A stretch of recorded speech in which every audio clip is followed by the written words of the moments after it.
Hi everybody, my name is Yanick Fratantonio, and the work I'm going to present today has been done while I was a summer intern at Georgia Tech. So I've been working with Chen Zhang, Simon, and Wenki. But I'm actually a PhD student at UC Santa Barbara, and if my advisors let me graduate in September, I'm going to join Eurocom as an assistant professor. So the work I'm going to present today is about starting from two permissions and hijacking the UI feedback loop.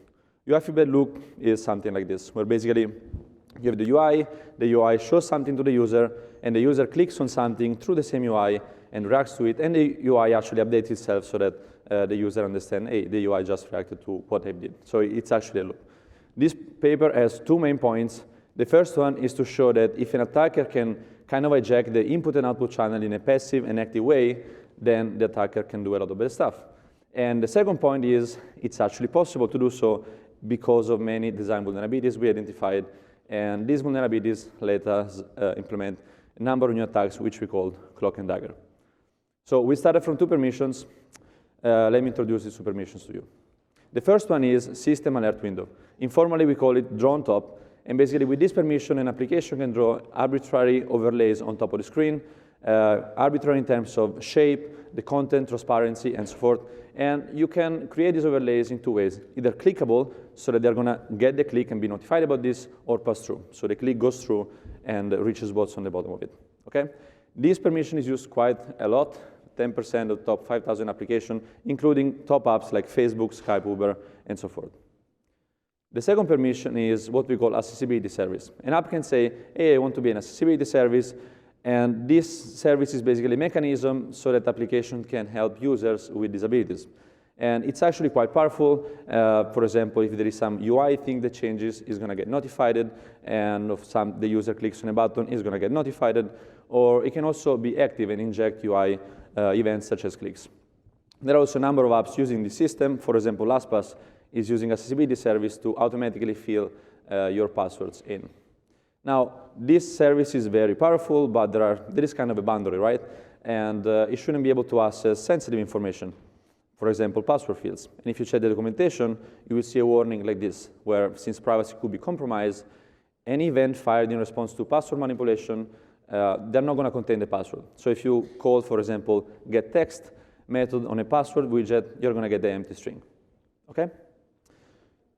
Now, before I go forward with the work and show you what we can do with super permissions, I want to address one question that I'm pretty sure it's up in your mind. Why would a user be so crazy to enable these permissions? Right? And if the user needs to enable them, it's not so stealthy attack, and the user might understand what's going on.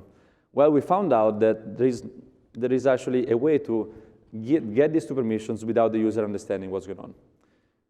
The first point is that the Dronetop permissions is actually automatically granted for applications coming from the Play Store.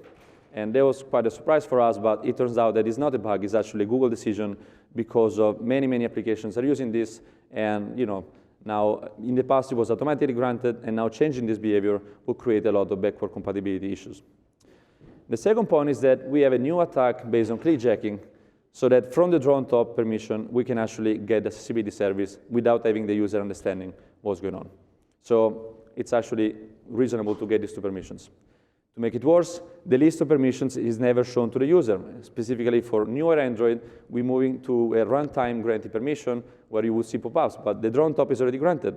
In accessibility, we have the attack to get it without notifying the user. And to make things even worse, these permissions are special and they're treated differently by the framework. And for example, if you go on Android 6, and this is my proof of concept, it's actually asking for these two permissions, but if you browse on the permissions item, you're going to see no permissions. Why? Because they're special. And so to actually see that this app is requiring permissions, you will need to browse to special permissions, who can draw on top, and things like this. Similar for the accessibility service, there is a dedicated menu so that you need to go there manually, but you're not going to see it here. And now I'm going to show you how, with these two permissions, we can do really bad stuff. Now, before I continue, I have a super quick introduction about clickjacking attacks. What I'm going to present now is already known. The goal of the attacker is to lure the user to click on the OK button, this guy. What the attacker does is to create an overlay on top, and then he creates a button, in a way that when the user clicks on it, the click actually goes through and clicks on the OK button. After which, for example, in this case, the application has the accessibility service enabled, okay? Now, this was notified to Google, I think, 1.5 years ago from some researchers, and Google said, well, that's a problem, and we're gonna fix it. Google reaction was to introduce a security mechanism called the obscure flag. The obscure flag basically tells the OK button widget that when there is a click, if this flag is set, it means, hey, when the user clicked, there was actually something on top, so you should not trust this, this button. Okay, so it's actually useful to understand if there was something on top, the widget that got clicked. Our point here is, who says that you need to cover the target button to do click jacking?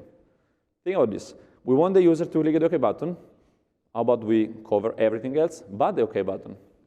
Like this. And you know, given the current state of humanity at this point, it's actually pretty easy to convince a user to click on the OK button.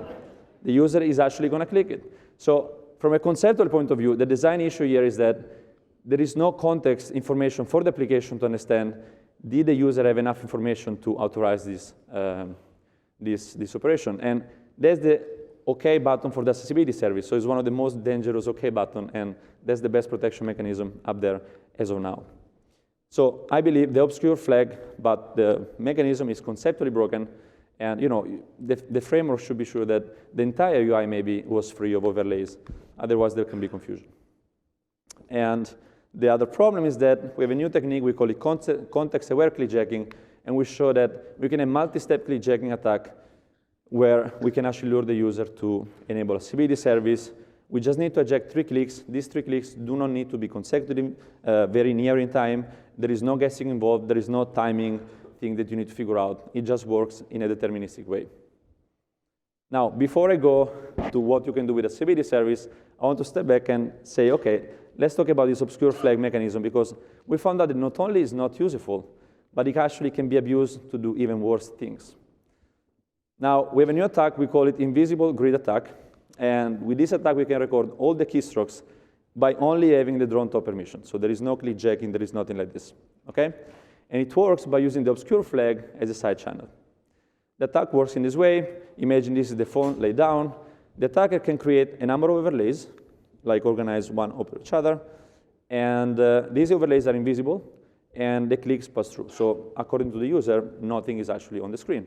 And the goal of the attacker is to understand where is the user clicking. Okay? So we found out there are some flags so that you can set up these overlays so that no matter where the user clicks, these overlays are going to receive a motion event. Okay? Of course, these events are not going to contain the click coordinates for security reasons, but at least they are notified.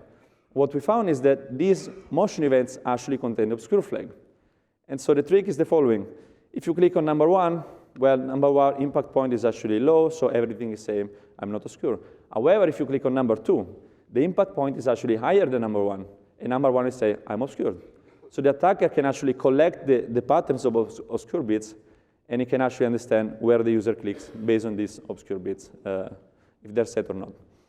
And the irony is that this is actually a security mechanism, and here we show how we can use it as a side channel. Now, the way you weaponize this is to create multiple overlays, maybe one over each of the key of the keyboard, and now basically you know exactly what the user is typing. Of course, during a real attack, these overlays will be invisible. Now, the big problem, in our opinion here, is that there is a clear violation of the principle of least privilege. Why would an application be able to create invisible overlays, right? And another problem we found is that the window manager is extremely complex. There are hundreds of flags, and you know, there is the risk of introducing unexpected side channels, like the one I show you now. And the other problem we identified is that it seems like UI security is like an afterthought. I don't want to say that Google doesn't care about this, but what our feeling is that it's less understood thing, and it's you know, less systematic than protection mechanisms against buffer overflow or things like this. Now, back on a CBD service, what can we do about this? Well, we found another design issue, which is that by default, all UI objects are considered non-security sensitive. And we know in security, the security should be the rule, not the exception. And so, you know, the password fields are actually protected. You cannot get the password. However, you risk to forget some important UI objects. For example, we found that the widgets constituting the actual keyboard are actually considered as normal. And so whenever you press on a key, the accessibility service is actually generating an event, and you know exactly where the user is typing, even if you're typing a password. Same goes for two-factor authentication tokens. This is the Google Authenticator application. Everything is not protected. My favorite is actually the security pad through which you unlock the phone. So whenever you click on one of these buttons, there is an event that reaches the malicious app. And so we can steal the PIN. We can actually inject the PIN and unlock your phone. And the cherry on the cake is that we can do this while keeping the screen completely off. Because apparently the accessibility service doesn't trigger other system that says, oh, maybe I should go up. So we have a scenario where basically you have the user actually staring at his phone on the desk, and he needs to lose complete trust in the phone. You have no idea about what's going on. Now you have other attacks where you can mix these two permissions in an interesting way. For example, we have a new variation of a phishing where you have the Facebook app, and then the user is about to enter the credentials. What we do is to draw something on top of it. As classic phishing, the user is going to interact with us and put the credentials in. In traditional phishing attacks, now the user would, the password is gone, but the user will find himself not logged in. So he has a chance to be understanding, what happened. With a accessibility service instead, what we can do is to take the real Facebook app, take the password we stole, fill it in, click login, and the user is actually logged in. So there is complete UI in the middle attack, and the user has absolutely no chance to detect this. Another variation is that we can use a Dronetop permission to draw something on the screen, like a video, in a way that the clicks pass through. So while the user is actually checking the video out, we actually do bad things on the bottom. And so in front of the user, we can actually, install secondary malicious applications, enable all the permissions, and then we can also do some cleanup steps, such as dismissing all the recent views, maybe uninstalling the initial malicious applications, and things like this. Now, I hope I convinced you these attacks are pretty bad. And the other question is, are these practical? Well, we did a user study. I recruited 20 human subjects, and we tested the 3 most technically difficult attacks we had: clickjacking, silent God mode app installation, and stealthy phishing. And the results are pretty bad. Clickjacking, nobody got it. The app installation, nobody understood anything. Stealthy phishing, 18 out of 20 fell for it. 2 of them found some graphical glitches. It turns out they actually triggered a bug on my prototype. So what I did is actually to fix the bug, and then I gave the phone back, and I told them, guys, I'm going to attack you. Let's see if you can detect it. And even if I told them they were under attack, they had no clue if they were under attack or not. So we believe these attacks are actually practical. The other question we asked is, guys, do you know about these 2 permissions, by the way? Well, it seems they don't. The big problem here is that, since these permissions don't appear in the classic list, and you need to browse to special menus, well, if the users don't know about these permissions in the first place, why would they go around in special menus to find them, right? So there is a big delta between what we think users know and what they actually know. So how can we fix this? Well, the first thing we did was to responsibly disclose these bugs to Google. So we started with the simple bugs, let's say, and to see how it was going. And so we started with invisible grid attack, and it was recognized as moderate severity, but unfortunately it's not fixed yet. And then I reported, accessibility service, documentation states you cannot steal the password, and we found you can unlock the phone with the screen off and things like this. Well, it was not well received at the beginning, so what happened is the following. Martez won't fix, work as intended, at which point I said, guys, there is a security note, and I can do stuff that your documentation says you shouldn't be able to do. Okay, mark as high severity, at which point we were extremely happy, champagne everywhere, and so forth. However, 1 month after, said, we are not going to fix it, because limiting those services would render the device unusable. And here the problem is that we are mixing things like, I don't know how to fix it, with it should not be fixed, right? And so we kept pushing, say, guys, the documentation says otherwise, we are going to update the documentation. So this is related to the security note saying that you shouldn't be able to get the passwords. I'm still fighting with them saying, guys, you shouldn't be able to unlock the phone automatically with the screen off and things like this, so we might have updates later. But anyway, so, okay, we're not going to get money with this. Fine, we have the clickjacking technique. It actually works in all versions of Android, which is pretty bad. And however, I try to look for the rewards things and which bugs actually qualify for this. And there is something like this there, where they say some classes do not qualify.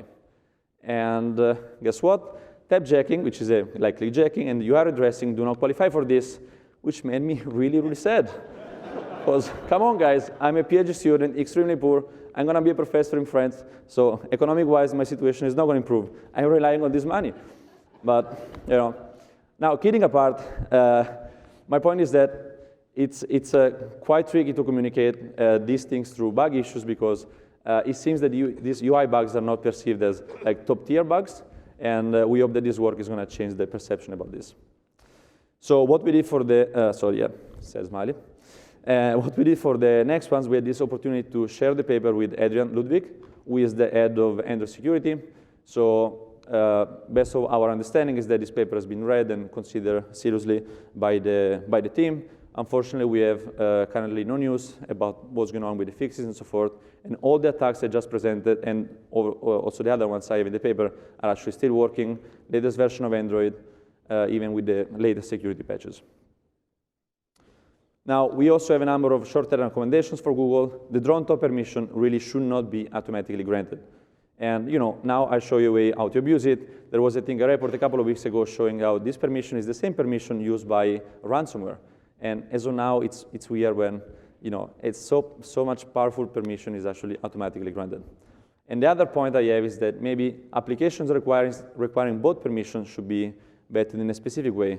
So I did a quick experiment. I wrote up a super malicious app, like dynamic code loading, requiring these two permissions, and it got accepted. A few hours, and I think it's still there. And I submitted this 8 months ago or something. Of course, it's not weaponized, right? But you know, the attacker, in theory, could flip the bit on the back end and then serve malware. And so since the number of apps requiring both of these permissions should be quite low, maybe manual vetting should be possible in this case. In the paper, we also describe a number of ways to secure the UI. We try to propose secure apps and widgets, things like this, or guarantees that the OS should enforce for the secure apps and widgets. And in certain scenarios, maybe we should have something like system pop-ups, like the web pop-ups. We used to know, like where you cannot really configure them. It's like something with a message, with the icon of the app generating this, and that's about it. Of course, I don't have time to describe our proposal, but all the details are in the paper. So I'm going to conclude. We present the Cloak and Dagger attacks. We believe are stealthy, powerful, and practical, and these are new ways to abuse these problematic permissions that we were aware. The big point of this paper is UI security bugs matter. I strongly believe, as of now, these are the low-hanging fruits for the attackers, and these are much more practical to actually implement also, with respect to low-level like things and exploitation. And there is a big difference between, we don't know how to fix it with we should not fix it. So we are personally still trying to fight to try to make Android security better.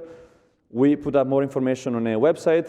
You have more details about the responsible disclosure process and things like this. We are going to try to keep it updated with Google Reaction. This is my contact information. If you work for Google and if you think you can help us out, please reach us out. We would love to talk to you. Thank you all very much.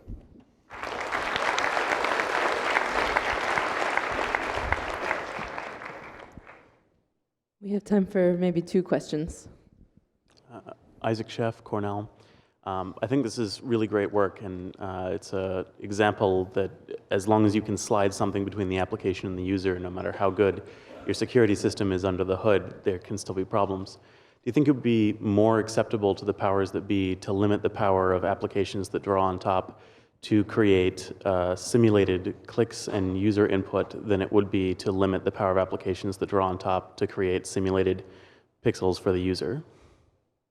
No, I'm not sure I get it. You're saying you want to limit the power of these Dronetops so that you could they can still show arbitrary pixels to the user, but they can't simulate user input to applications underneath.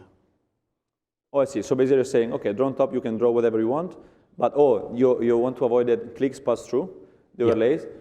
That would be an option. But I think there might be some cases where that's actually a good feature to have, in a sense that you have these overlays. But I agree with you that should be probably removed. There is a much easier way to fix this at this point, at least for this short-term recommendation. Nothing should be shown whenever you're playing with the settings application. So and this wouldn't break applications, right? Because you can make the application believe that the overlay is actually displayed. The system would just not display it. The application doesn't know it. So it's not that Facebook chat ads is going to crash because so that's one practical way, and still that you can have these pass-through overlays. But yeah, that might be a way. Okay. Hi, Stanislav Mišković from Splunk. And in a previous life, let's say up to 2015, we were collaborating with you, and we did some work on Android and markets and so on. So first question is, actually, just to know whether this is still prevalent. So you have, I think, more than 200 privileges in Android, right?